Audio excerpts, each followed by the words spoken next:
Assalamualaikum warahmatullahi wabarakatuh. Di sini saya akan menjelaskan tentang tradisi halal bihalal dan kupatan. Sebelumnya, perkenalkan nama saya Romizatur Rifda, nomor absen 26 dari kelas 9D.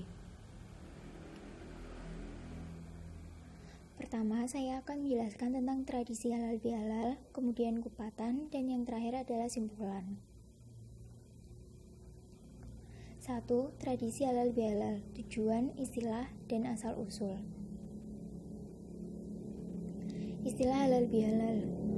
Istilah halal bihalal berasal dari bahasa Arab, tetapi tradisi halal bihalal itu sendiri adalah tradisi khas bangsa Indonesia, bukan berasal dari Timur Tengah. Bahkan bisa jadi ketika arti kata ini ditanyakan kepada orang Arab, mereka akan kebingungan dalam menjawabnya. Tradisi ini digali dari kesadaran batin tokoh-tokoh umat Islam masa lalu untuk membangun hubungan yang harmonis antar umat dengan cara halal bihalal. Pemimpin agama, tokoh-tokoh masyarakat, dan pemerintah akan berkumpul.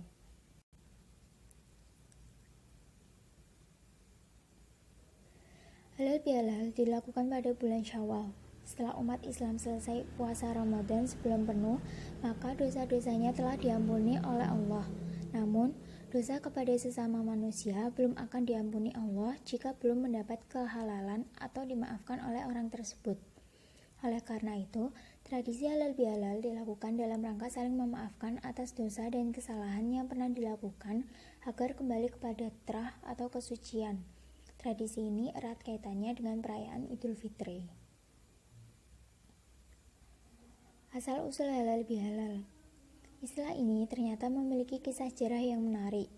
Mulanya, istilah ini disebutkan oleh Kiai Haji Abdul Wahab Kasbullah yang merupakan salah seorang pendiri Nahdlatul Ulama. Penyebutan istilah ini dilatar belakangi atas keresahan sang kiai terhadap kondisi bangsa Indonesia yang saat itu baru-baru saja merdeka, namun para elit politiknya justru sedang berseteru. Kiai Wahab lantas memberi saran kepada Soekarno untuk menyelenggarakan silaturahmi dengan para elit politik dan masyarakat karena Hari Raya Idul Fitri hampir tiba. Lantaran kurang setuju dengan sebutan silaturahim, kemudian Kiai Wahab memberikan nama istilah lain, yaitu halal bihalal. Tujuan halal bihalal. Tujuan halal bihalal selain saling bermaafan adalah untuk menjalin tali silaturahim dan mempererat tali persaudaraan. Pada acara halal bihalal, semua orang mengucapkan mohon maaf lahir dan batin. Hal ini mengandung maksud bahwa ketika secara lahir telah memaafkan yang ditandai dengan berjabat tangan atau mengucapkan kata maaf, maka batinnya juga harus dengan tulus memaafkan dan tidak lagi tersiksa rasa dendam dan sakit hati. 2. Kupatan, tujuan, istilah, dan asal-usul. Istilah kupatan.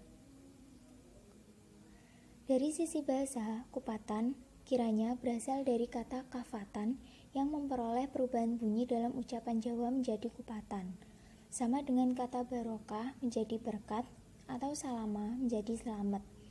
Hari Raya Ketupat ini merupakan tradisi bukan termasuk ajaran Islam, akan tetapi MUI mendukung dengan diadakannya tradisi ini karena untuk saling silaturahim sesama umat.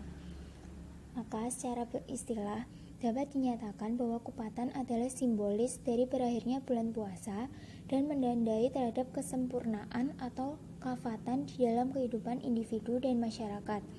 Jadi, tradisi kupatan sebagai penanda terhadap keislaman manusia yang sudah sempurna.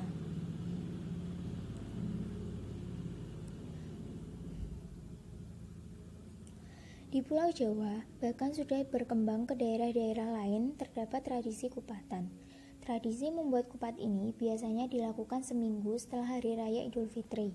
Biasanya masyarakat berkumpul di suatu tempat seperti musola dan masjid untuk mengadakan selamatan dengan hidangan yang didominasi ketupat.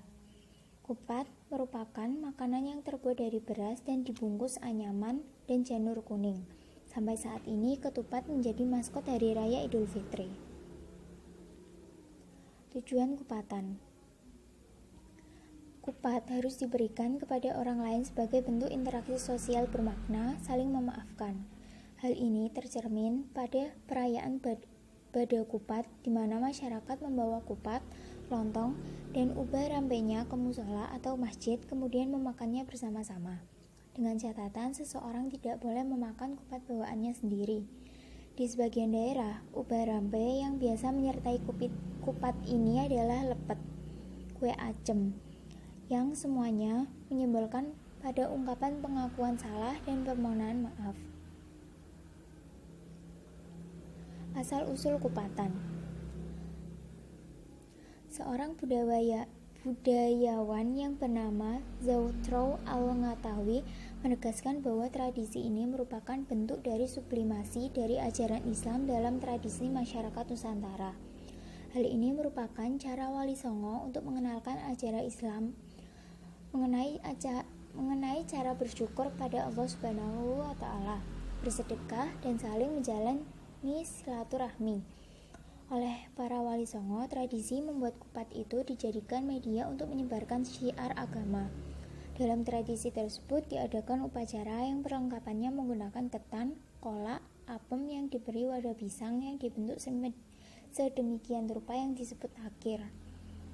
Setiap bagian dari upacara tersebut memiliki makna filosofis yang merupakan dasar dari ajaran agama. Oleh para wali, tradisi membuat kupat dijadikan sebagai sarana syiar agama. Oleh sebagian besar masyarakat, kupat juga menjadi singkatan atau dijarwo, dihosokkan menjadi rangkaian kata yang sesuai dengan momennya, yaitu lebaran. Itulah cara yang dilakukan oleh para Wali Songo dalam mendakwah ajaran Islam yang ramah tanpa marah apalagi mengatakan bid'ah, sehingga masyarakat Nusantara tidak merasa terusik dengan adanya agama Islam, sehingga mau menerima ajaran Islam yang saat itu menjadi agama mayoritas di bumi Nusantara.